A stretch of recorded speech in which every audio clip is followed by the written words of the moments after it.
Welcome back, everybody, to Gringos Liberados.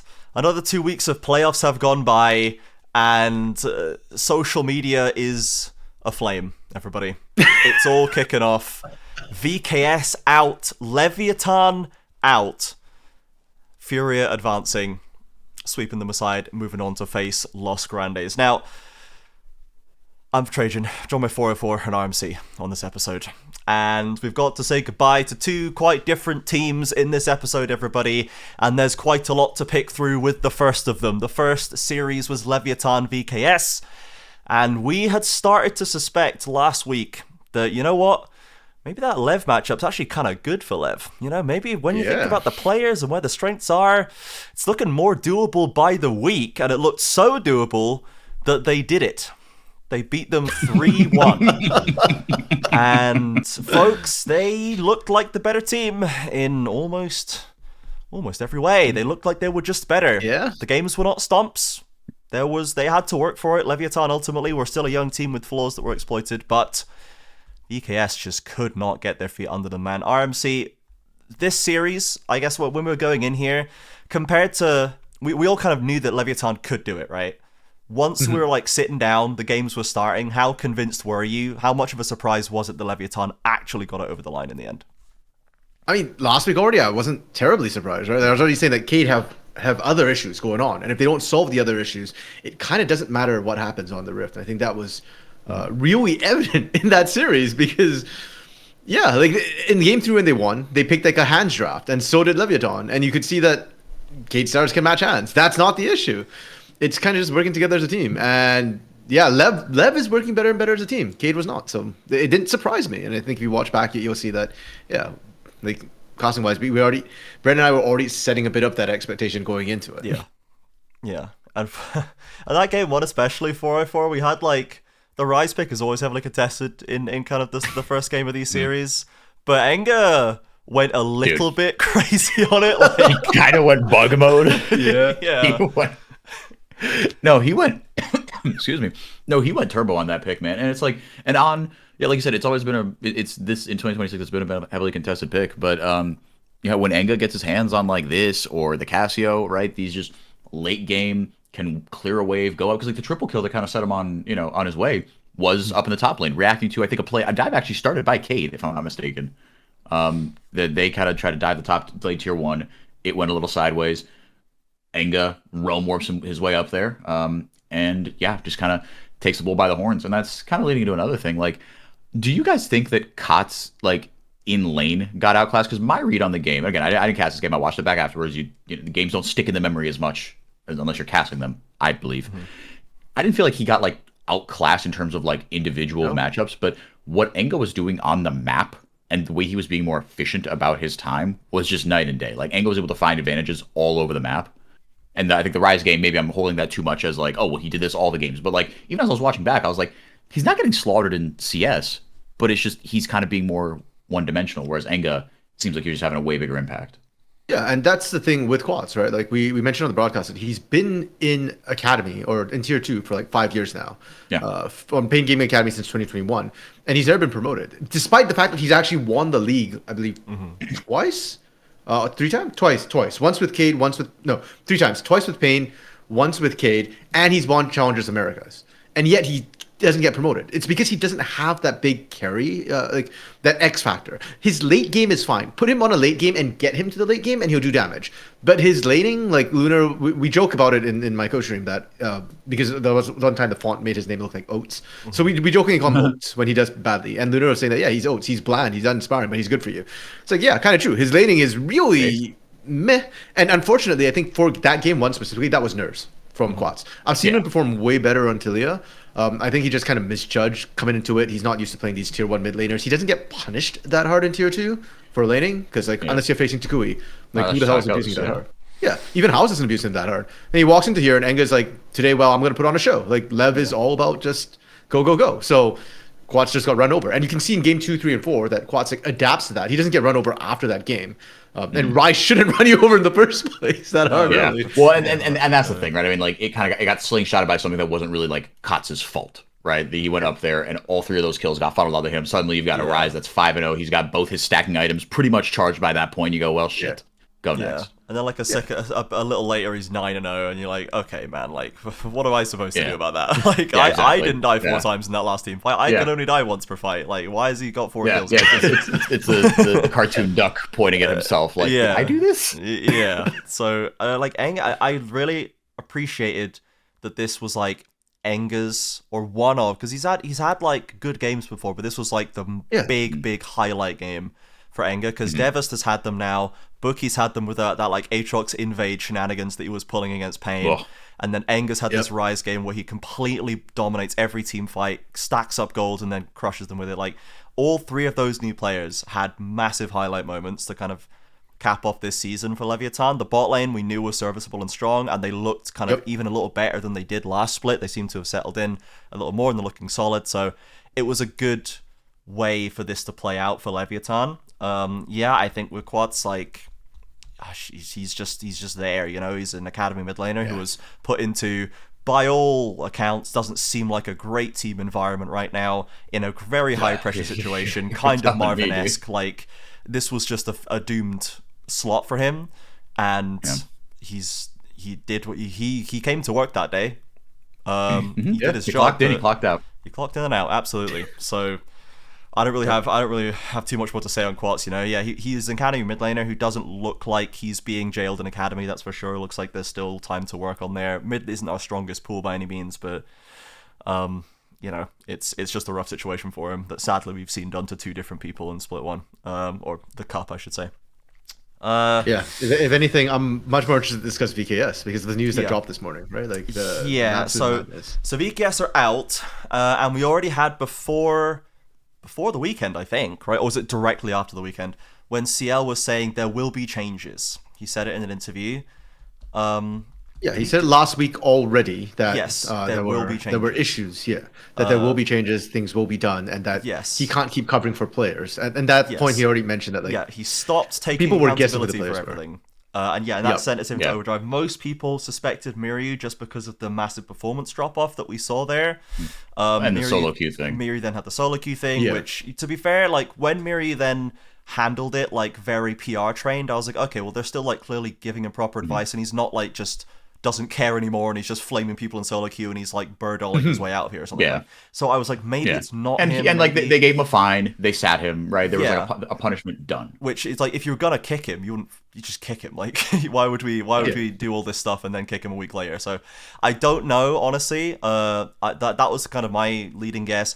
However, after the series and after the weekend, as of like an hour ago, Sheep Esports Brazil has posted the allegation, the alleged potential position that it is in fact Bowl who is in the crosshairs. We're recording this on Monday. We're early this week, so this is fresh news for us. Things might change yet from when we're recording this.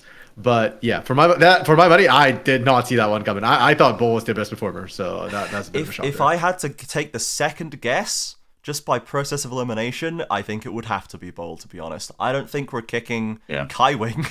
I don't think Kaiwing was like the guy who was working the hardest. I think Morteus didn't have the best series, but overall, I don't think he's done anything particularly wrong. I think the team is performing really bad, and it's more like the first split of 2025 when Morteus is just like doing his business, but the team is not good, and you're an AD carry player. Like Morteus has been stellar, but like when he's put in a position to carry, he has 1v9ing as AD carry has never really been super possible unless you're Titan, unless you play a certain way, and Morteus doesn't play that way, nor I think should he. I don't think he needs to play that way for what this roster should be. And then you have the team is not designed. Desamis, which is the core single player this roster was built around in the first place. Now, he also hasn't had the best split, but again, I don't think he's been like egregious. I think he's been struggling, and the team has as well. I don't think he's been as good as he was. I'm not saying that, but I think the public originally assumed it was Miryu and Desamis, and one of those two was going to get benched this week. And people were joking that, oh well, Miryu made that choice easy, Desamis should be thanking him. And part of the idea was because Desamis is supposed to be the core of the team, if there is somebody with an ego problem, it'd be the guy who the team was built on. If it was really personality driven, I think I could see how it would be that. And number two was also that him and Kaiwing just are not connecting on the Rift and haven't all split long. And look, that happened last year too. I remember Desamis and Trimby. Yep, first split looked like a nightmare situation. Trimby's roaming, and like Desamis like, "No, I'm farming," and then Trimby dies, and then Desamis goes in, and Trimby's like, "No, I'm sitting in my lane," and then Desamis died, and it was just like a nightmare in split one. Let's not forget, Cade got almost insta eliminated. They played the least amount of games possible in split one 2025 of LTA South. So I think that was what the general rumor mill was kind of guessing at. So low-key, I was kind of thinking the same too. To be fair, whereas Bull, like we didn't hear anything about Bull at all. Like we haven't heard anything about Bull. So it felt a little bit out of left field. That's like, the best performer and the only bit I'd heard about Bull was that on CL's update stream in between off season, he had mentioned that when Bull started, he was a little bit of a princess, and that had been fixed by the end of last split. So I think he might have gone back into Princess Diva mode. And is stopped and went right back to being mid as heck in top lane, which is what he was most of 2025. I didn't understand what the move was for. I didn't know why we were committing to it, and it eventually paid off for half a split and has gone right back to being IMO not worth it again as ultimately a backup option from following the Giga departure to Furia at the start of 2025. That's why I think for me it felt like the least integral piece to what VKS is as a team, where they were building around Desamis. Morteus I don't think has anything really to answer for, like, to the same degree for this split, and Kaiwing, they've just spent a lot of time getting this guy over there. So I think like that what made the most sense to me. And the Miri was because, again, more recent piece, but also just such a spectacular difference in performance that was like, what is going on kind of thing. So I wouldn't be those would have been my guesses, but like, again, we don't know. This is the latest Sheep Esports reporting, and we'll have to wait and see what actually comes out of SeeEl and BKS. To a very large extent too, I'm just shocked that, like, look, I think Bull has done phenomenally. Like, we praised him a lot last year for his improvements, for sure, you know, like, and he was getting up there in terms of a top laner, but out of the entire team, for him to develop Diego is also shocking because of where he comes from. Like this guy, let's not forget the entire respect. Yeah, like everybody else in this roster was picked by CL as first choice, right? Even Morteus being promoted when he had Smalley, when Small had a pop-off split, CL was adamant. It's always going to be Smalley who's our starting. It's going to be Morteus, pardon me, who's going to be our starting AD carry. Smalley is just a placeholder for now to establish team culture, which he did phenomenally. Became assistant coach. Love the guy. Desamis, they built the team off of him. Miru was always a huge pickup when they were having mid lane struggles. Kaiwing, like, I mean, dude, like they picked him over Trimby, like that's huge. No offense to Bull, he was second. He was not first choice. Bull was the scramble when Gigo left, and again, props to Bull for stepping in and stepping up and being huge. But you were the guy who was not first choice initially. You should not be the one having an ego developing on this roster. Not after Bowl is the poster child for fluffed tier 1 call-ups. We did it on INTZ, we did it on Red. Like, this guy was getting chances that nobody seemed to understand why he was getting all these chances, because he consistently underperformed on stage when he did. And this was supposed to be the coach and the team that finally solved and cracked Bowl to find the value deep within the center. And it seemed like they'd finally done it. And then they just folded it back up again and put it away again. And now we're back here again. So I can understand the frustration, I suppose. To be fair, even CL has said that it's not the on the riff performance. Like, even this last weekend, I think Bull was the one guy who. Well, if it was the on the riff performance, then you have to look at benching the whole team, right? Like, clearly we're all an off the riff problem. Biffed that one, but like the pressers have always been very like attitude culture focused. He's been kind of visibly incensed as much as he allows himself to be. I think about the attitude problem that they're having, and that is what he believes is causing the problem on the rift. Like, it's pretty clear.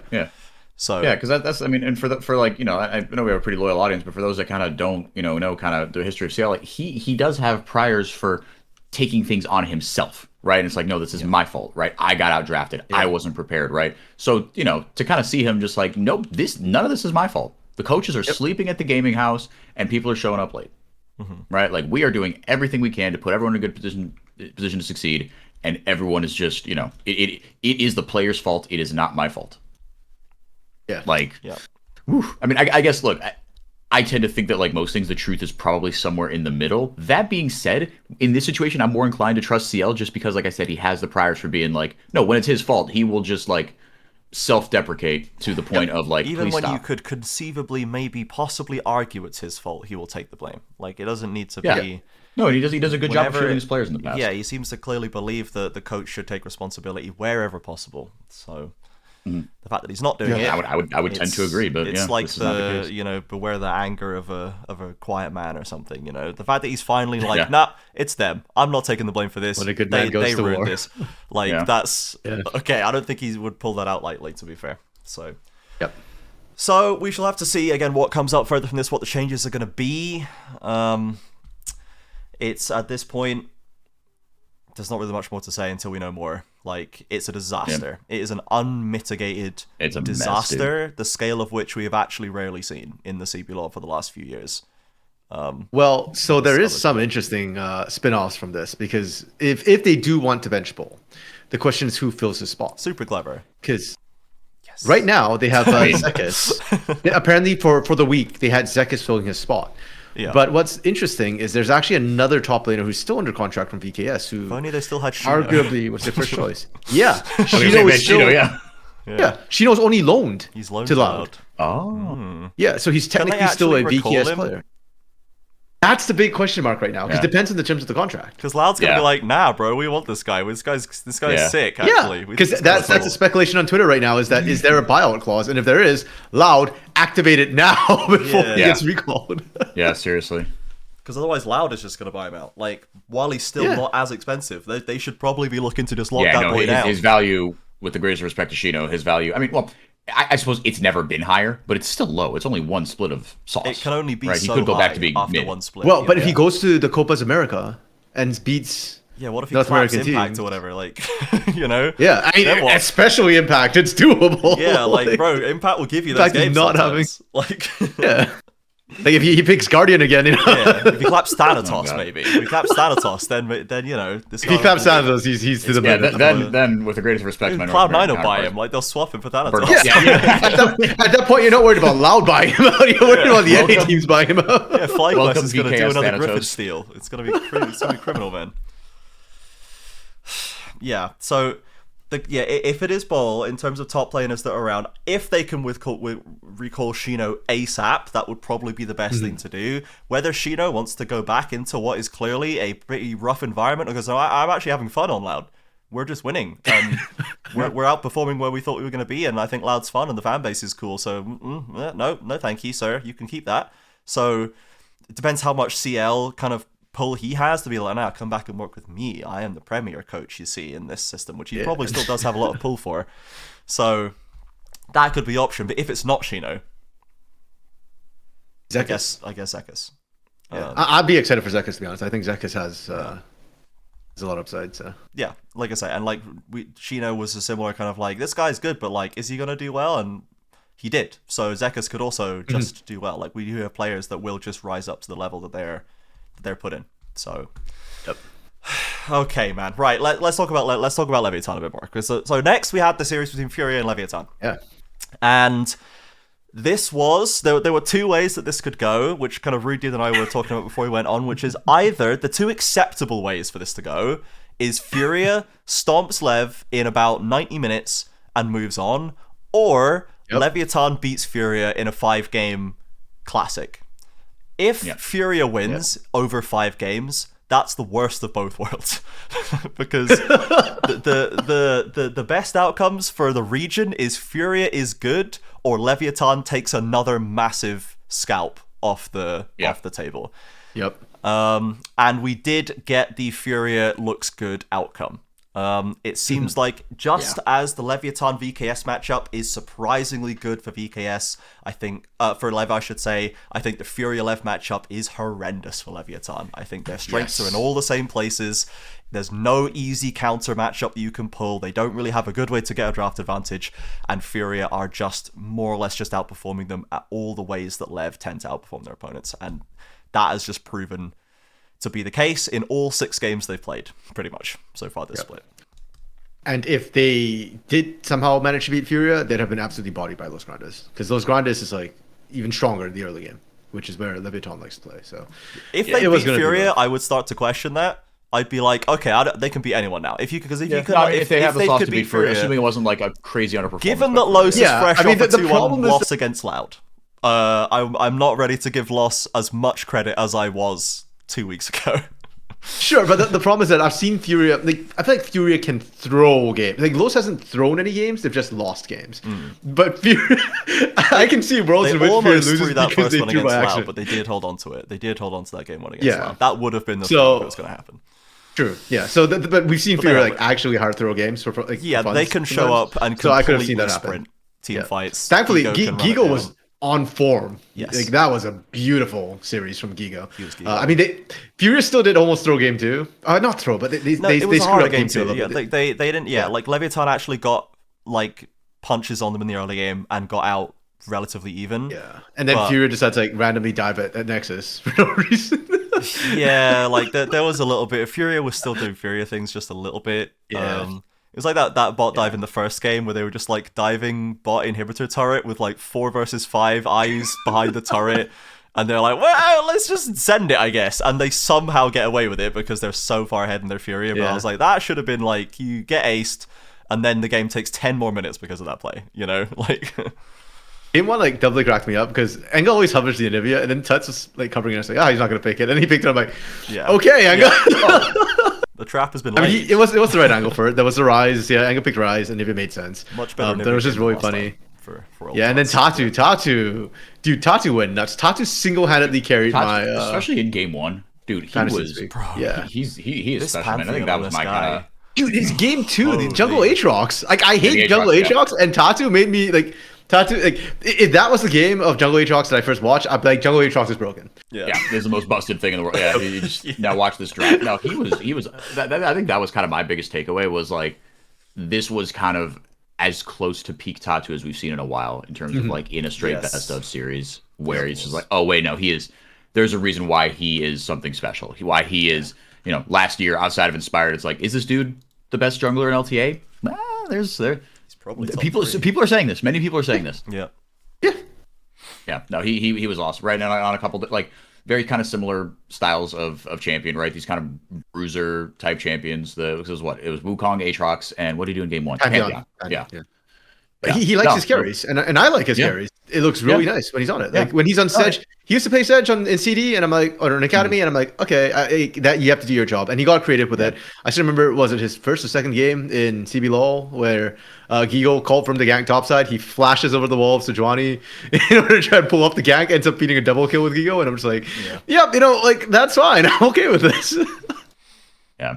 No, but I mean, but I think it is so fun because it allows one. I mean, it's just fun because he is the best Brazilian prospect we've had in a while, and he also is like it gives you the type of flexibility in draft that I think most coaches just salivate over. Now you have to have the players to pull it off, right? But you can play. You allow Gigo to play Ornn one, which I did not expect to see Ornn in the year of our Lord 2026. Yeah, true. Like It's that was a good wild. pick, but I was not expecting it. Yeah, no, I just wasn't expecting it. Yeah, but then you have that, right? And you have you want to play Senna, right? Senna Scion, they played in game 3, I think it was, right? And then like you can allow Tuts to just actually Tuts is going to be the carry of this game. Like it just gives you so much flexibility. And Ayu and JoJo, man, like they still continue to be solid. Like this team is firing on all cylinders, right? If you want to, I think you can take this what I said about Tuts or Tatu and being like, okay, we're this is actualized Tatu. This is actualized Furia, right? This was like if you're a This is Furia how it's supposed to work. enjoyer. This is how it's supposed to look, right? Because again, greatest respect to Leviathan. We all kind of knew they were, flying a bit closer to the sun than they should have, right? EKS has their problems. Furia should put them back down to earth. And it's like you and Rooted said, Trajan, like there is a universe in which they just kind of run them off the rift. And like, like you said, it was close at points, but the series is never in doubt. Yeah, and props to Leviathan again. Like I do think they performed well. This series, even when they were losing, they were still trying to make plays happen, and that's what I respect most about Leviathan. Even last year, with the whole different roster, they were still a plucky team who was willing to kind of throw hands. But yeah, they just kind of got outmatched as a whole when Furia, like Gigo on tanks. That's the other thing too. Like we haven't seen Gigo on tanks for a while. I feel He like actually it's been a just minute, went back to weak side game mode.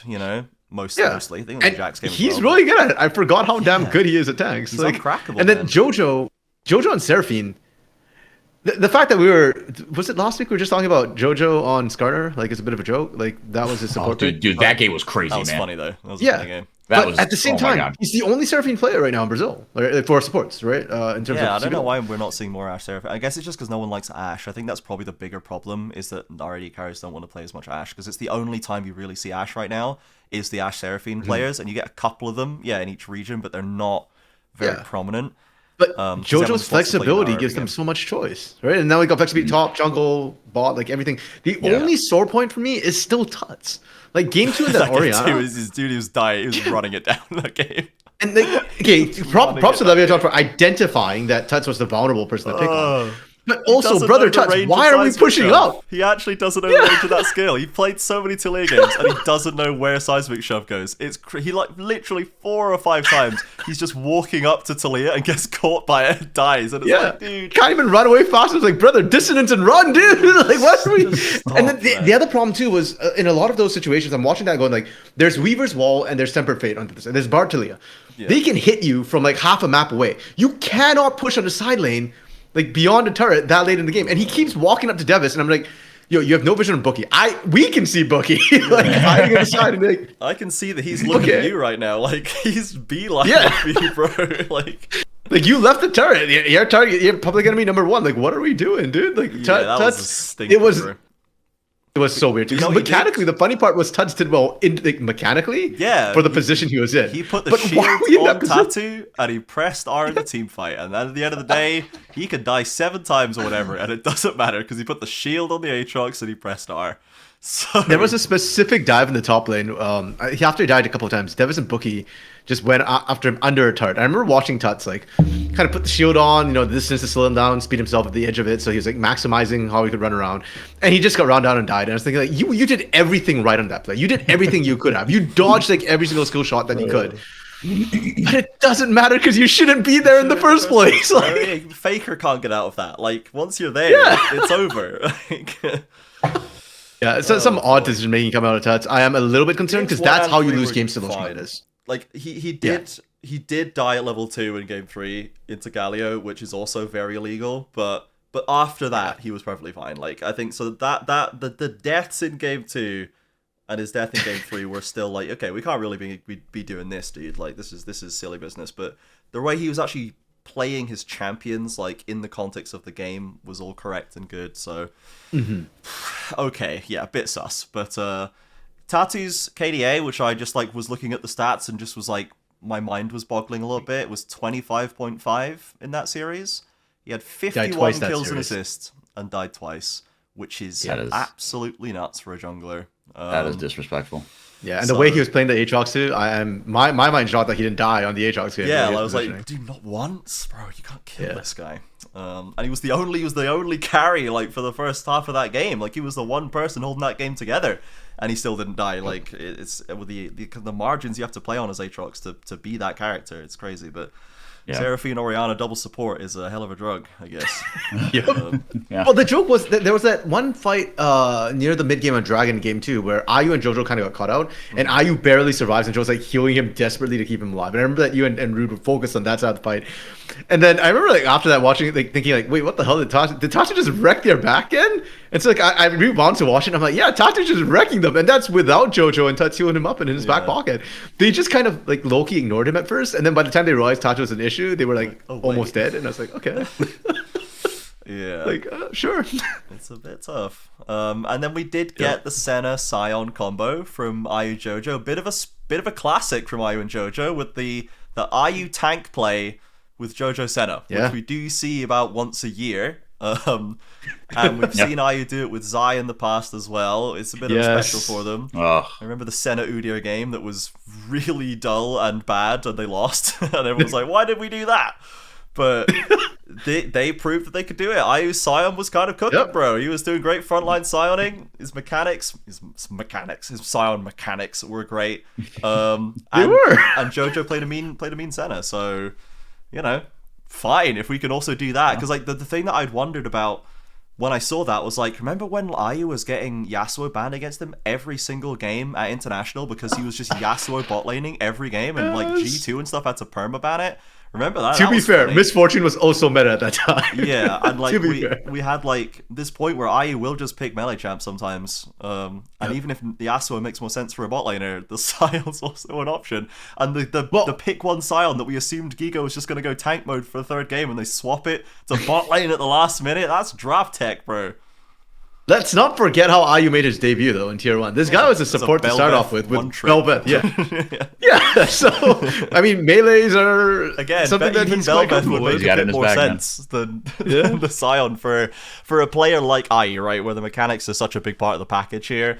Yeah. But you know, it does mean you can again play a bit of sort of crazy IU stuff in your Scion, and you can't die because you've got 7,000. It cracks me up that we had two of the most aggressive Scions in this series. Two of the most aggressive Scion players. Because let's not forget, we're talking about IU. Because yeah, he deserves it. But Devis' Scion on Saturday, solo won them that game in game 3. Bro, we've got some game 4. crispier Scions in the league now, right? Like Shino was popping off on Scion, FMB's popping up on Scion. IU's popping up on Scion, Devin's popping up. This champ is crazy, man, and everyone who touches it is doing big work with it. Yeah, because like Devis 1v2'd to win game 4, where he killed Morteus. Yeah. In that 1v2 situation. And by the way, with that kill, I think, or actually on Sunday with the solo kill he got on Sunday, he now has the all-time record for most solo kills in a single split in a short split too. It's like 17. He's got 17. Yeah, it's crazy. Oh my goodness. Yeah. And this is a short split too. Like it's been what 2 months from start to finish, or slightly less than that. So yeah, and he's not playing the full split. Like he's out in round 2 playoffs. Like he hasn't got any. Devis is actually nutty for the 1v1s, and it's crazy to me too that we ran a graphic on Saturday too. Bo was beating him in every metric except for solo kills, but not anymore. Not anymore. Yeah. Well, but Devis' solo kills, man, leading the entire league. It's crazy. That is nutty. Crazy. Okay, so Furia.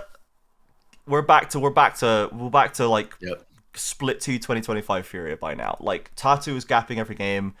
Gigo is still like when he's on form, he is still gonna have the off days, but when he's on form, he's completely able to 1v1 or 1v2 like his way through any lane. We're getting pocket picks from bot lane now as well, and Tuts is he's kind of got some flaws there, but he knows how to play his champions. He knows what his role is and what his job is on these picks in every game. He just needs to tighten up the mechanics a little bit, like, and not, just not get a bit of the silliness there. So that is where I want to be with Furia going into this, because now they have Los next. And this is going to be, again, another of sort of the 4 teams that play this way, that build big early leads and then try to kind of style you into submission, which is like Red, Furia, Los, and Lev have all kind of been doing that to varying degrees. They've taken out Lev. They were the weakest team that can do that. They've consistently lost to Red at the same thing, but it does seem like Furia continue to gather momentum, and now they've got that 3-0 over Lev into Los. Now, this kind of begs the question, how good actually is Los? We've touched on that already so far today. They just lost to Loud, 2-1. Yes. And, like, no one really thought that should happen. Like, now that we know VKS was actually just horrible, like, they lost to Loud, and then they lost to Lev, like, they were just bad by the end of it. So the Loud victory, like, anyone could have done it in playoffs, basically. And then they beat Los, and it was kind of a crazy series, like, late game turnarounds, potential throws not quite achieved, and then the last game was kind of definitive for Loud, where they really settled in and got one over on them. And now, for me, I think the one thing I'm scared for Los right now is I don't think they looked good in Fearless.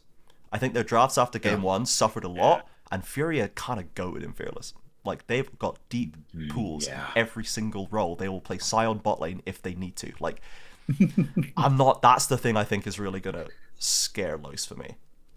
100%. And my issue with Los has been the same one I've had all split with them, which is I still don't know if they know how to play mid game. They lost to Loud because they don't know how to play mid game. They don't know how to close out a game when the other team is not willing to just kind of dive into the melee, like drop into that death cage match with them. And for Furia, so to me, it's more about is Furia going to turn their brains on? If they play smart, they can pull a better Loud than Loud did, because they shouldn't fall as far behind in the early game. But from what we've seen from Furia, since this split, since Thinkheart's been gone, is that they are more than they like to kind of throw hands, and that's my concern with them, because we know that they don't have to. We've seen them play better macro last year. If they do that, I think they win. If they don't, then Los might win. Even then, it's kind of iffy, because if Tatu, Gigo, IU, they're all firing on all cylinders, I think they can just beat Los anyways with just hands. Yeah, like Prime Tatu should out jungle Drake Hero. I'm sorry, Drake Hero. but I think Yes. that's just should happen. They're very similar style junglers, but I think Tachi is just a bit. Like, No, he's just better. Let's not like look. Greatest respect to Drake here. What he's been doing. Those two are not in the same class. Yeah, and Loud. I've been supporting J Hero for a while. Loud did give us a blueprint as to how to shut Zest down as well, and that's with Shino, not Gigo. Shino's been doing really well this split, but I would still put Gigo above him on a Gigod day. So we've demonstrated that you can shut Zest down, which did really limit his influence. And then, as we mentioned before, the feisty question is an interesting one because Tuts did spend most of game 2 feeding mid lane on Orianna, like in terms of the laning session. And Feisty will probably be happy to receive a gift like that. And if Feisty is in a good position, it seems like Los really benefits when Feisty's in a good position. And when he's not in a good position, they lost a lot of agency against Loud across the map. So that mid lane matchup is going to be potentially pretty interesting. And maybe it's going to be Tuts' job to now just go like to do what Gigo did against Lev and just go, I'm going to take the mid equivalent of Ornn game 1, Cassante game 2, you know, and potentially Sion game 3. Like, whatever, I'm just going to sack it off. I'm going to play a Nivea, and I'm going to play Victor, and I'm going to play, probably not Orianna again, steal Talia if you can, take Talia away from Feisty, and then just, like, clear waves with it. If they do that and stop Feisty getting fed, then it's all down to bot lane, right? It's down to Duty versus IU, which could be pretty exciting. Like, IU Jojo's Furia's just playing so good, man. All of their lanes are so good. How do you beat them when they play like that? Lane is more about supports than it is about AD carries. How do you beat them when they play like this? It doesn't make any sense. This is why Furia is so hard to analyze because, like, well, no one should beat them because they're all the best. No one should beat them, and then there's no way to predict when they're gonna. This is why we thought that Furia would be number 1, and if a team was gonna like unseat Cade, it was gonna be predict when they're gonna lose their heads, man. It's so hard. Upside's huge. No, the only counter to Furia really is Furia. Yeah. Or Red, I guess. It's just or Red. Yeah. Red's definitely up there. Because that required Red to start playing up to a level where they could out Furia, which they now are. You know, but that again is it's kind of on Red to just become better, if anything, but even in those series, in the Red Furia series again, when they'd already beaten them in the regular season, I was like, Furia probably just wins again though, right? Because they're just the best, because they're just the GOATs and they're all the greatest. And then it didn't work again. So like, that's the thing I need to look at again more, to be honest, is like, how does Red keep doing it? Where's going on for Furia? Like, are we losing our heads or are Red actually outperforming us in these ways? Because like, it's so hard to tell. I think Red is outperforming right now. Like Red is very, very good. But I think Loud is actually going to be watching Saturday with great anticipation because I don't think I don't think they're going to be Red. I'm sorry. Like in a best of 5, maybe in a best of 3, I think there's a chance. But in a best of 5, I don't think Loud has a chance because I don't think Talkers will let his team like go that wild for that long. And Loud still haven't figured out how to play an early game. So so they're probably watching and praying that Los wins. Because if Los wins and has to play Loud in the lower finals, I think Loud take them. Loud yeah, formula, they know what to do. Yeah, but if it's Fury on the other hand, ooh, that gets a lot scarier for Loud because they're not going to throw quite as much at Baron. Fury gets pretty clutch as well, so things get really dicey for Loud. We might be we're kind of waiting to see what the Los response is because their game plan got pretty summarily dismantled by Loud in that series. They should have lost 2-0. Like, they should have lost that first game. Loud had started to come back, and I think Loud were the ones who threw that away. But in their hands. We need to see what Los does about that. How can we protect Zest? How can we function if Feisty isn't on Talia? Like, we need to see what the second round of defense is after the first plan doesn't work.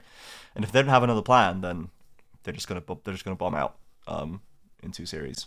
But if they find something else, we know they've got the talent to play through it. Like, we know Dudu can just get a pentakill and 1v9 on Corki. Like, we've seen this happen. So, yeah, I think Loud and Red, neither of them probably want to see Furia continue to do what they're doing, because that becomes very scary. But we can talk a little. I could see Kaze and Rebello being cocky enough to be like, no, we want this. Yeah, Red, if anyone, would just be like, bring them on, bro. We'll play them both at the same time. We'll give us 2 PCs and we'll play them both. Well, 5v10, we got this. Yeah, exactly. Let them just double up every lane. I don't care. We'll just outperform. And then Talkers is like, no, don't challenge them to a 5v10. No. we could actually win. Let's not do this. So let's talk about Loud Red, because that is the upper bracket final. On Sunday. Best of 5 on Sunday. Yeah, I feel like Red should probably win this pretty easily, I'll be honest. FMB is the only guy that's really made Gigo look like a major fool so far this split, consistently. And Kaze is probably the best player in the region right now. So Yeah. MAGO looked pretty good against Los, so that's gonna be okay. Yeah, you managed to outperform Feisty. Nice, cool, good job. He could only play Talia once. Here's Kaze. Yeah. How about this one? Would you like to play against Kaze now? And we'll Would see. you it's not what you like to. It's you have no choice but to at this point. Yeah. I didn't care about your answer because you have to play him anyway. I guess the question for me is, if Loud were to win, how do y'all see them? Like, what is the key to winning for them? Yeah, because I'm honestly looking at this and I'm like, I don't see a way for them to win. Is my issue. Well, I think it would take. I think it would take not taking them seriously, essentially, right? And like, because like Red have priors for this, literally against Loud, right? This is why Talker's brought out the hairdryer. Is that you guys are not respecting them, right? They're not a bad team, right? You guys are gonna go out there and just like, play it like it's solo queue, right? That's not okay. And like, Curse is a less, like, he is more of a Sejuani jungler than Tatu. Curse can turn it on every now and again, but he's got such high-powered carries that like are so clearly the three-headed monster of this team, right? So if they aren't performing, Curse is going to look worse. FNB could, but that's the thing is like, there's a point, RMC, based on what we've seen this split, FNB taking a dip or Rebello taking a dip or Kaze taking a dip, it just doesn't seem like it's very possible. And again, especially kind of considering their opponents, with the greatest of respect to the dudes on Loud, right? It's been kind of flash in the pan. Like, I'm not calling Loud frauds, but like they have gotten some easier matchups, and they have, they ran into Cade and Los, right? Like, that's a very kind draw in the context of 2026. I mean, to be fair, Los was coming in as first seed, so everybody was like it was gonna be hard. But then it didn't. Yeah, no, I agree with you. Come on. Yeah. Come on. Yeah. They had the most notable flaw, yeah. Yeah, like I think we all agreed before playoffs started. I don't know if everyone's on this podcast, but I think we all kind of agreed. Okay, Los's water level, despite them finishing first, is probably about fourth. Yeah. Like when's the where they shoe are drop, like, for this team? Yeah, exactly. Yeah, exactly. Yeah. And then it did. And that's why I said I could see Loud winning a best of 3. Where Loud overperforms something. Because to be fair to Loud, they're insanely clutch. Watching them around Baron is insane. Like, anytime you even look at games Baron, are very good. You can't just you can't count on, okay, we're gonna set up all our vision correctly and do all this, and you have to still, it's like, oh, we've done we've done steps A through J. So therefore, we're going to be able to take this neutral objective. It's like, ooh, it probably. Okay, so fun fact about the vision control around Baron. It's really funny because watching them play against Los and against VKS, when they were winning the Baron fights, it's a lot of times because Cade or Los would win a fight, kill 1 or 2 people, and then rush to Baron without the full setup because they didn't have time. And because of that, they were coming in from like weird angles where it was actually kind of blind, and the pressure, I think, cracked those teams. So a lot of times teams don't actually have the proper setup to do Baron when they're doing the Baron, because they thought, like, we have to rush this, we got the kills, go. So yeah, but Loud is insanely clutch, which is huge props for them. So I can see them getting a game off a clutch off of Red. 1 game. I can see them getting off a second game off Red disrespecting them, but that's why I say in a best of 5. I just don't see them winning 3, because Talkers is going to step in after they lose 1 game and be like, yeah, it's like, what are you doing? You are so much better than these people in every single lane. Yeah, Stop it. My position is, I think Talkers is already right now drilling that into them to the point where they are not going to troll any games. Yeah. I think that I think that Frosty is not going to troll any games in this series. No. Because he humiliated himself and felt very bad about it. It was his Pyke. Yeah. It was his funny fun game that that cost them that win. But his Pyke didn't throw it. He got them a huge lead. Yeah, but that's how Pyke always does it. He gets you a huge lead, and then he's a traffic cone. Yeah, but then that's on the rest of the team. It wasn't his bunny pick that's he's going to walk away going, why did I pick Pyke? Why did I say Pyke, man? No, exactly. So it's like, is it Frosty's fault? No, but like, he probably picked Pyke again, right? I don't think Talkers was there like, you should pick Pyke here. Yeah, I don't think Talkers is like, guys, wouldn't it be funny if we piked it? Any takers? Any takers for this one? Yeah. So I think that I don't think they're going to troll a single game. I think that they could get clutched in one of them. Mm-hmm. Yes. I think Young Jay could go absolutely nuclear on a Jarvan or something and just like win every lane. So it's possible. We haven't really seen too much of Red behind, like, because the Loud game, they weren't actually behind that game. They threw it, and the only other real loss was to Los Grandes. I'm trying to remember how that game went, if they just got, like, snowballed on, because the previous problems that this Red roster kind of used to have, or parts of this Red roster, people like FMB have had in the past, is, like, not playing well from behind and getting a bit desperate and kind of going for, like, silly hero plays to try and break back a game when they could just sit and wait. That is the FNB playbook. Yeah, like so I think that there are some flaws that in a tougher series, if they do get set behind, if they get put into a tricky spot, they might start to kind of overplay a bit, which could lead to a Loud, because Loud is good in the late game. So if anyone's gonna like leave the door open for Loud, they're gonna walk through it. The only two, there are 3 games they're behind at 15. One was against Furia, but it was a very like minor. That was a super close one, I think. Like 100 or something. It was really, really small. And then there was 1,000, because that's a huge lead. Sorry. Yeah, against Losa was 1,000. Against Losa, we were down 1,000, and that was the game they lost. And then there was one against Leviathan where they were down like 1,500, but they won that game. That was a kind of. Oh yeah, I remember that one. That one took ages. That one took so long because Red Light didn't they come back twice in that game and then like they were coin flipping a little bit. Yeah, that was their first week, right? They were looking really sus that week. Yep. Yeah. But I mean, other than that, they've been, as you've pointed out, Trajan, they have been ahead early. So they snapped it. Against Loud, like it's going to be, and they know how to close out is the other issue, right? They're not going to be like Los and struggle to close things out. No, they're just going to abuse you. With a real draft, we talked about Kaze versus Mago being a potential like, black hole. My actually biggest concern for lanes is the bot lane and Redbird. I think Redbird has made the most like misplays. Yeah. Like Mago has struggled, but he's not making plays where I'm like, that's intentional feeding, that's reportable. Redbird, on the other hand, has been making a lot of reportable laning mistakes. Yeah. Where it's like we joke about, oh yeah, Tuts doesn't know the range of Talia seismic shove. Redbird doesn't seem to know the engage range of half the engage supports, and he's like walking up into places he should have no business doing. You do that against Rebello Frosty, like Frosty is gonna punish you, your co-laner, your team, your mother. Like Frosty's just gonna hammer it home.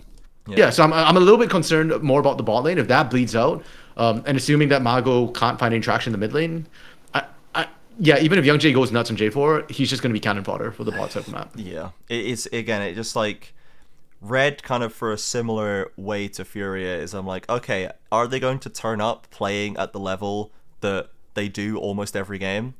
Well, then they'll win. Yeah. And it continues building towards the inevitable conclusion in my head, which is Red Furia finals, which I've been wanting since kind of the start of the split, and is then going to be, can Furia finally actually play to their peak against Red, and then can we have a good best of 5, and that'll be cool. I think that the bot lane, I think, is where, because like Bull is so resilient that he can kind of get through it even when Redbird's trolling him, and they can draft around that to some degree. They can go for like Sivir and try and make him protect Bull a little bit to give him a chance to scale. But again, like his best game was like that Corki game against Red where they were massively behind and Bull was like the only reason the Nexus hadn't exploded at 18 minutes for them to then catch a throw at 25, So I don't know, this like I do have a lot of faith in Bull that if they give him the ball and Red gives him an opening, they could find an opening there. But I just don't think Red's going to troll in the same way, so I don't think he's going to get the ball ever. And especially like RMC said, over 5 games, right? Yeah. It's just the data size gets too big. Yeah. I wonder how Fearless plays out for them as well in a best of 5 for Loud. I haven't seen too much of it before. Like Red has enough kind of veteran players that FMB can play anything anywhere. Yeah. Even Smolder top if the need arises. Hell yeah, brother. Yeah. Him and Gigo with the Azir and Smolder top picks, like, and then Kaze is like such a deeper pool of assassins that he's willing to play that once you run out of meta mages, there's no problem there because then he'll pick Sylas and he'll pick LeBlanc. He's like, oh cool, now I get to play the fun stuff. Yeah, now I get to play what I wanted to play the whole time. But I think that they're strong and fearless by the way their team works. I always get this confused. FMB is the one who played the Nivea top, right? Or is that Robo? No, Robo was Nivea. Oh no, was it Gigo Nivea top? Or was it? No, it was either FMB or Gigo was Robo. This was top. before Gigo. Yeah. Maybe it was FMB actually. Yeah, I was gonna because I was thinking in my head is Robo because Robo's the one with the weird picks, but I think it was FNB who played it. So yeah, if it comes down to it, FNB, but I don't know. Both of them did No, it. it's FNB. He has FNB, yeah. one So Azir game, yeah. 100% win rate, 18 KDA. Popped off. My goat. He also has Callista, interestingly. So, you know. Callista top. I mean, yeah, God, going never down again. like FNB's low picked champions, there's some pretty wacky stuff in there, so. Yeah. So if it ends up getting whacked, you know, like hey, he played a Callisto. What the? Yeah. Dude, man. I remember that was a thing. The Callista top for a hot sec. I don't Yeah, remember that. Yeah. It's, I mean, I guess it's similar to the Azir. I can't Wait, believe then he's what's his only Varus, played man? Come one on, give us a Cable Varus game. top lane. I can't believe he's only Yeah, weirdly played enough, I one. don't think he's played the Varus top. He's played one No, he hasn't. Ornn game? That can't be true. One? FNB? There's No. no way. Really? There's no way. He can't No, he's have played played... two Ornn games. He's played Oh, two. he's Ornn he's games. only played That's- two Ornn games? That's still a very small that's, number. that's still too small. He's only played one in tier 1. The other was in Super Liga. What? He's played more Smolder top games than Ornn top games lifetime in Hey, tier 1. yo. What is this guy? This guy is my goat. Like, I think Ornn's cool, but this guy's the goat, man. That's Wait, his tank win rate is atrocious. Now that we're looking at it, we are so sidetracked. He's played 2 games of Skarner and he's lost both.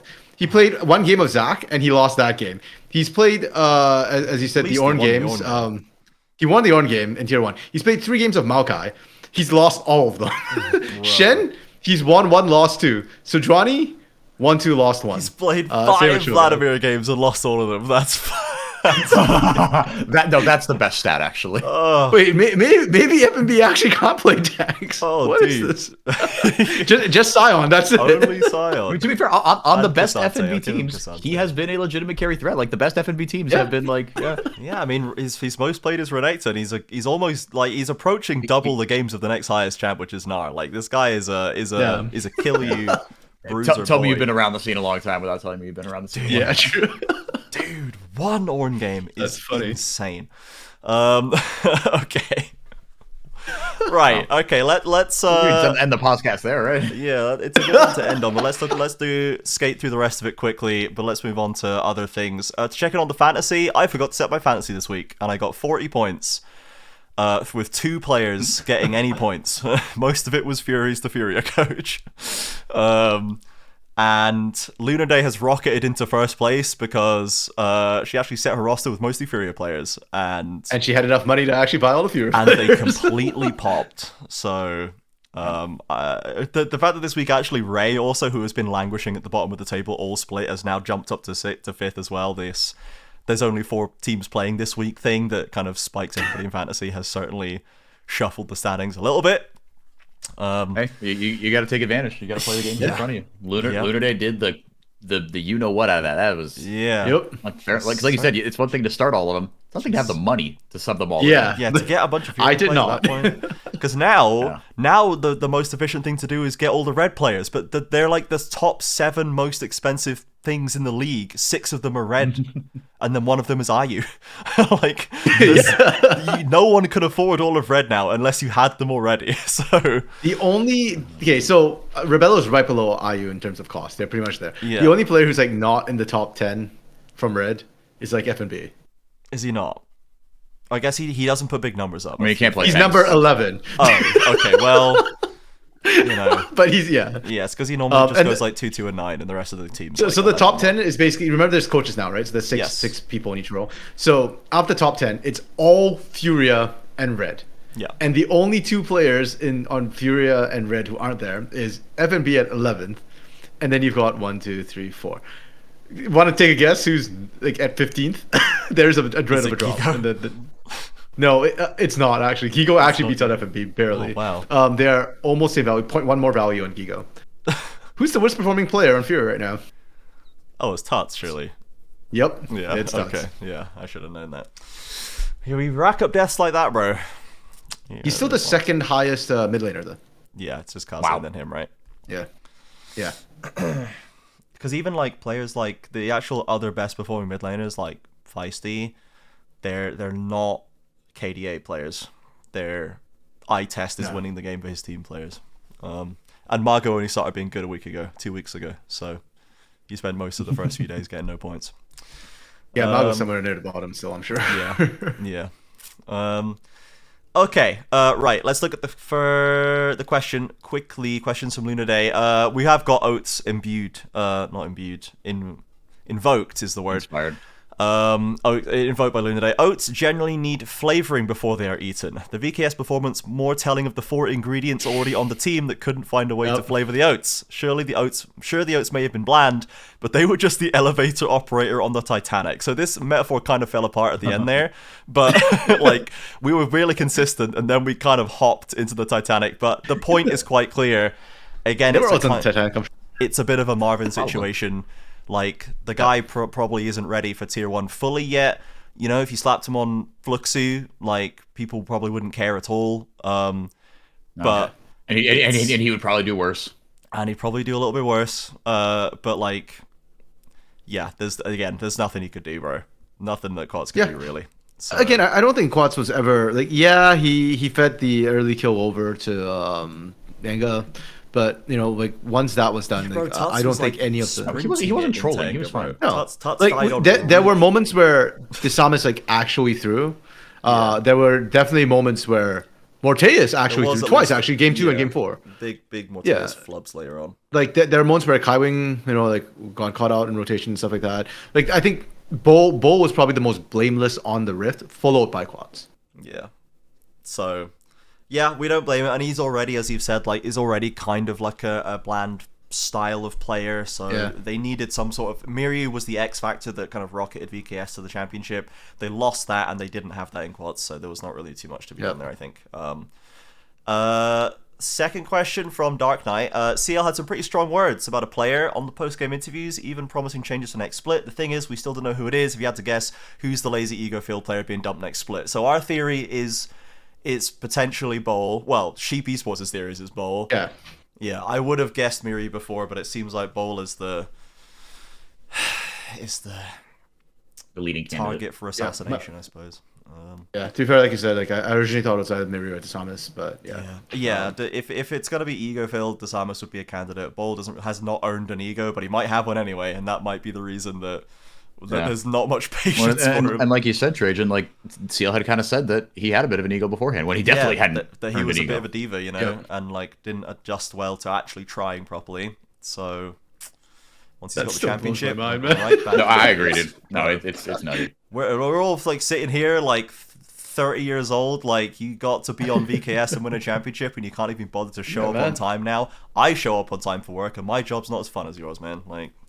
We show up for broadcast, so we don't even get paid. We don't get paid. We don't even get paid. Yeah. So whoever's not showing up for practice, shame. Come on, man. Sins upon thee.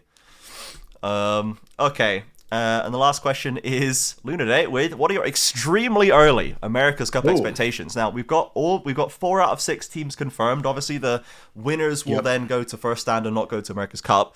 But so we've got Cloud9, Sentinels, Red, and Loud, which is hilarious. The Sentinels are in there, to be honest. But it's funny stuff. LCS is a bit of a mess, bro. That's kind of crazy. But so we've got the ones we know.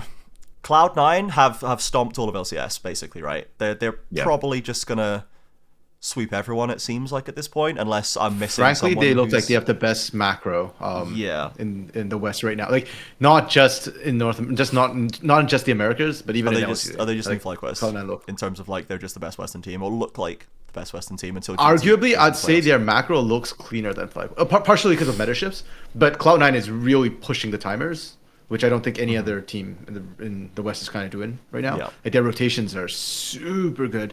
Their objective timing is just spot on. Like they look head and shoulders above everybody right now. So I caught a little bit. So in other words, they're not going to be at the America's Cup because they're going to be at first stand. They're going to be at first stand, almost certainly. Like I caught a little bit of Cloud9 versus Fly, and I thought it was funny that they were like quad banning APA and then still failing to like knock him out of the game. The APA haters are starving, bro. Dude, they are on life support right now. No, and I mean, talk about someone who performs well with a chip on his shoulder.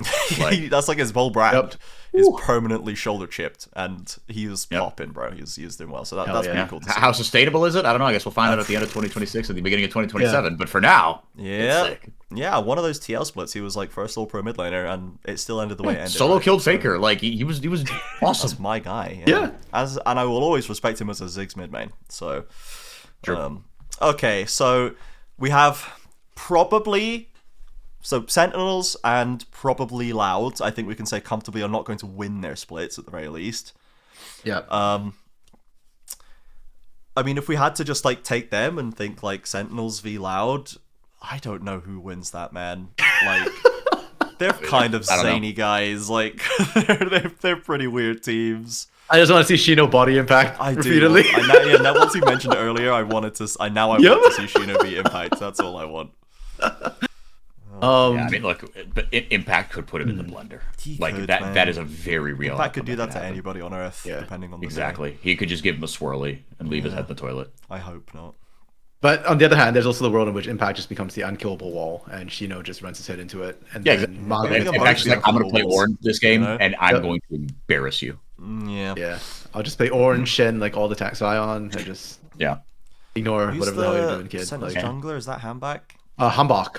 Yeah. What's the vibe on Hambak? Because we've got our own he is- new weird guy in jungle called Young Jay. So Actually, that's a good point because Hambach is apparently weird and quirky. He's got weird jungle timings, which actually works out for ganks. So it could be a funny but he's jungle matchup. improving quite a bit apparently. So on the bright side, like he's getting better. I don't know. That matchup's gonna be weird and funky. To say the yeah, least. I think it could be a jungle off, which would yeah. be cool. Yeah, the mid lane. Oh man, I love Dark Wings. I mean, been casting out forever. I go. But Yeah. he's improved a lot this split. I think he can take Mago. Unless Yeah. Mago goes back to his old Well, like, that's the thing. melee mid lane. We don't know form. anymore Yeah. because we don't know who can beat MAGO at this point. Let's see how we don't have Kazi. True, can yeah. beat- Mago's weird right now in a good Yeah. way, like where he's Yeah. swinging up. Yeah. Yeah. Bot lane, I'd take Rahel and Huhi over Redbird. Yeah. Bull's Yeah, resilient. Rahel is good. Like, Rahel's actually Yeah. I think that's a bit sus. It's probably not a great matchup for Loud. When Sentinels have. is there any good matchup for Loud? Like, I look at every single Okay, matchup. so, even- so if it's Sentinels, Cloud9, and then it's just okay. Who else? Right? If we're assuming Cloud9 is going to first. So who game, else is making it then- from LCS? So I'm let me look thinking at the TL or bracket here. FlyQuest is my guess. Actually, Yeah. no, I should. TL are kind of in the TL. bin, aren't they? Aren't they like kind of getting? Yeah, that's what I was like. I'm hesitating. A little I'm bit. not Maybe sure. Fly. Yeah, if crap together, pose video please.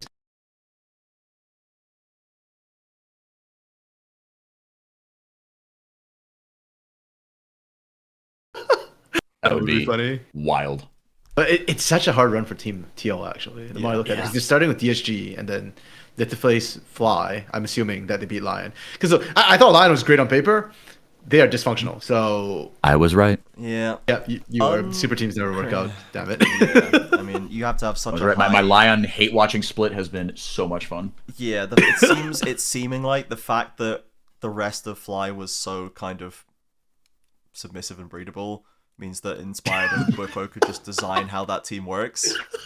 Like, and that seems kind of necessary to forge forward with my point like I did You say say anything that, weird. and all I could think of was Whippo for a second. I was like, Whippo? Something? No, that's the Hey. thing. So maybe on a roster where everyone is not willing to like just go with it to the same degree, and it took after a year or 2 years, even those other players on Fly seemed like they were not willing to just go with it anymore and got sick of it.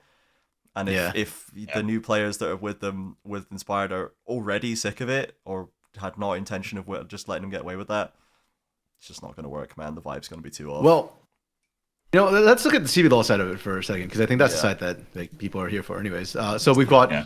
Red and Loud, who are confirmed who will be there. And then the third team. So who do we think will be And then- third? so Lowe's? it really Furia? should I mean- be Furia. It's gonna be Fury, Fury. right? Like it has. Yeah. It should be. I So, think if it's in my Lowe's, ideal world- we have a bad time, to be honest. Furia wins Yeah. everything and goes to first stand. Not because I think they're necessarily the best team, but I think the North America has this like trauma from getting Kalunga. Oh, yeah, we can and I send want to Red see back. Red Yeah. Kalunga Yeah. Red again. back in there and to Kalunga them once again. Like, Yeah. I was just talking, like, I was just on the League Rundown podcast last week, and we were talking about, like, Kalunga, and I was like, yeah, nobody in Brazil calls them, like, red candidates Kalunga. They're red candidates, or red, right? Like, Yeah. But everyone in North America, no one wants to get kabunged. No. Yeah. No. And like, so And they that can just just- cracks And me North up, America like- already has been Yeah. babunged. they have, like, Furia and Red can Kalunga doesn't even handshake. ship to North America, right? But they've got more brand recognition now in North America. than Yeah, in they're South gonna be even America. more comfortable in Sao Paulo, bro. And like the crowd's gonna Yeah. be with them. They're going to stomp you. Like, and like man. Red and Furia can handshake on a banger finals, and Furia can go to international because they looked really good there. And they're like, we're gonna go back and finish the job at first stand, and you guys can finish the job in the LCS and just finish them off for good because you already like Generational trauma in North America. yeah, for them. you already beat them down last time. Just really put the nail in the coffin. But and then low-key, Furia I can beat think Cloud9 whichever again, one just like goes they did to Copa America, Furia or Red, I suspect, or I actually, yeah, I suspect that CBLOL is going to win the Copa America. Like, either one of them. I don't know if I'm think- ready to go there, but It's probably- But I think the final will be an LCS and a CBLOL team. I'll put it that because like, look, like I think the team's out of the LCS because again, like as much as I don't like Lion, or Sentinels has whatever, already qualified, so like no, no, they're gonna look, give you that. I would take either Louder Fury over Sentinels, but but like the fully actualized versions of either Lionfly or TL, like Furia Fly. yeah, as because the they finals. Griffin Tattoo, bro. Thinkwest, That's what I want. Thinkard's teams. Griffin, Yeah. Thinkard, we get Law of X's, and CBLOL runs on Law of X's. That's what powers the that's league. the whole thing. Yeah. So, No, but then we'd lose though, Trajan. CBLOL would lose. well, no, because like we need to. I guess we need to break the Law of X's, I suppose. Because they don't always win. It's just that we always are tracking it between every game. Doesn't the one who leave, like the one person who gets kicked out or leave, always win? Isn't that the law of X's? Except Pain, I think. Who leaves Pain? Because Tinones and Robo were like the ultimate, like left Yeah, and then they- took the entire region from them for 2 years. It was like the cosmic law of X's at that point. They Yeah. ran him for 4 splits. Yeah. Normally it's like mid-pack teams swapping mid laners or whatever. Yeah. I don't know, it would be exciting though to see Thinkard face his former team, and Yeah. because Fury and FlyQuest are both like very, Yeah. or generally considered like quite young players, Yeah, like that. for would the be matchup exciting. against FlyQuest, I would like to send Furia because we can punish Thinkard for leaving, That- and we can punish Griffin for leaving with our Griffin Tattoo, who was the original Griffin. That game is going to be an absolute barn burner if Yes. that happens. Yep. Furia versus FlyQuest because I'm in love with this new FlyQuest team. By the way, Yeah. like I like them to start the names on the roster, and they are my goats. I'm fully on the FlyQuest bandwagon this year in LCS. That game could be an absolute mess. That is going to be that has potential to be some of the most clown fiesta nonsense we have ever seen. But the entertainment value is going to be sky high. I really hope we get that series. Dude, I miss Tattoo versus Griffin matchups, man. Yeah. No, Those and were yeah, like so I said, fun. it would just be fun, like just dripping in narrative, you know. Yeah, and Yeah. It's gonna be in Sao Paulo, so I would like all the Brazilian teams to be shouting and standing and hooting and hollering and jumping up and down during the game as they normally would, so that we can intimidate all of Yeah. the American teams into pissing their pants and Well, playing. also like I love for Cryogen to get that experience too, because Cryogen's like really young, and like his Gas career as well. up Gas is is all like 18 online. or something, So right? And he's a European as well. We don't do it in Europe either. Yeah. So there's a lot of fresh-faced little babus on FlyQuest who are gonna have to face down the fans over there and the opposing team over there, just like shouting in their face when they like miss a cannon or whatever, you know. So it's gonna be big, man. Have you guys seen that? You guys know FNS, the Yes. Counter-Strike that Val player. He is kind of one of North America's goats, like one of the best to ever kind of win a big. I mean, he won Masters in 22, but like he's kind of the old man, big respect. And he talked about going to, I guess it was Lock-In in 2023 that was held in Brazil for Valorant. And he was like, dude, I mean, it's nothing you guys don't know, right? But it's just like him just kind of glazing the Brazilian fans and how like insane of an atmosphere that is. But like he was just saying, like, he's like, I've never been in an environment like this where like you're just walking out of like the tunnel, you can hear them like through your headset in quiet moments. Just heard like guys just yelling in your face, just like, Pussy, you are pussy, FNS. You are pussy. And it's like, what is going on? I don't know you. Yeah, it's like, what is happening right now? But he was like, but it was so fun because then, like, if you win, you get to throw it right back at them. Yeah. And if you lose, it's like, did I lose because this guy called me a pussy? I Like, think, really? wasn't Is that that where we the- are? No, pussy, a kiss, you know, and it was a German or It's French. one of the I think. European languages. French? Okay, my bad. It's in French, yeah.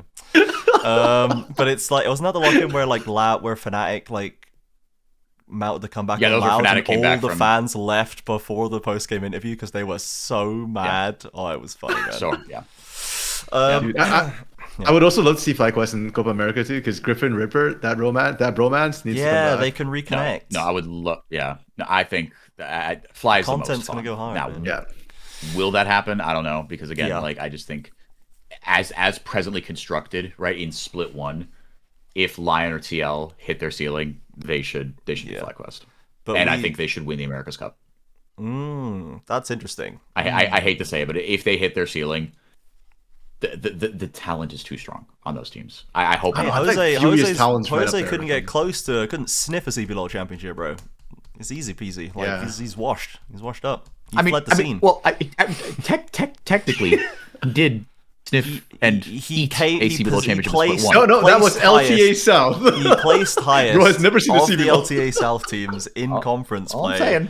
All I'm saying. And went out the same round as that- Pain Gaming, I believe, in that event in Not conference play. strictly So speaking, true. did win a single game though, I think, against Yeah, North, they did. so- Yeah, they were the only ones who took a game off, and true, and they would have beat TL, the eventual winners, if Bertle hadn't lost his mind in the Bot River. I've got that etched they in my probably brain. should have, yeah. Yeah. So I think that is good. That will be interesting. I think if we send Furia or Red, the good thing about CBLOL is we have two very defined, best-looking teams right now. Yep. Plus, it's Either in one of those home- teams would be fantastic reps. Plus, it's in on the home America's turf, which Cup. I think is going to count for a lot for those teams because they're the most Brazilian teams. They're the most Brazilian teams with the most Brazilian fan base in the Brazilian studio. I think that's going to play big dividends for us. And I would happily send either of them currently to first stand as well. Like, I want to see Kaze. 100%. Bro, I didn't even realize how close we are to an actual genuine FMB international performance, like, until just now. Because before we had the cross conference, which was kind of a halfway house, and he looked really good. Lowercase We're I. actually, that's like the most likely outcome right now, is FMB Oh, international, Tristan, you bro. cursed it. I can't believe I didn't notice that until this second. You cursed it. I Now didn't it's want to not- mention it. now it's I not didn't gonna wanna curse happen. it. But I was, Bro. yeah. I mean, no, you're not a true believer unless you maintain that belief verbally the whole time. Otherwise, you're a bandwagoner. So I have to keep saying it. Wait, is the based outcome purely for America's Cup purposes that either Loud or Los win and we get Red and Furia in CBLOL Cup? Oh, that and is Loud goes kind first? of God, that'd kind be of so blurst, bad. isn't That'd it? be It's so kind of bad. horrible in a way. That's- If like That's like Loud putting wins the cart and goes before to the first horse. Like, stand and gets we win the absolutely battle and lose the war if we do that. Loud would get their pants pulled down. Yeah, they would get so blasted internationally, bro. And then Red and We would Furia lose just the style first over and it. seed if we did that. Yeah, they say yeah. In 2027, Brazil gets no seeds to first stand. No, That is but disgraceful. right, we Loud forfeits the Brazilian one, but Red and Furia steal one of the Americas ones at Copa Americas by just locking out the finals. And then it goes back to what it probably should have been before, which is taking away that third spot from LCS that they don't deserve. So it all works out in the end. Jeez. Okay, right. That's going to do us for us today, everybody. Thank you, RMC and 404 as always. Everybody, if you want to follow us on Twitter, on X and Blue Sky, we're there at CBLOL_English. We'll be live this coming weekend on Twitch, CBLOL English, for the continuation of playoffs for Los Furia and Loud Red. As playoffs continue, you can also join our community Discord. You can join the Fantasy League. You can share all of the hot goss, which there will probably be a lot of in the next couple of days. Oh, yeah. So we will be keeping an eye on the socials feeds. I'm sure you will be as well.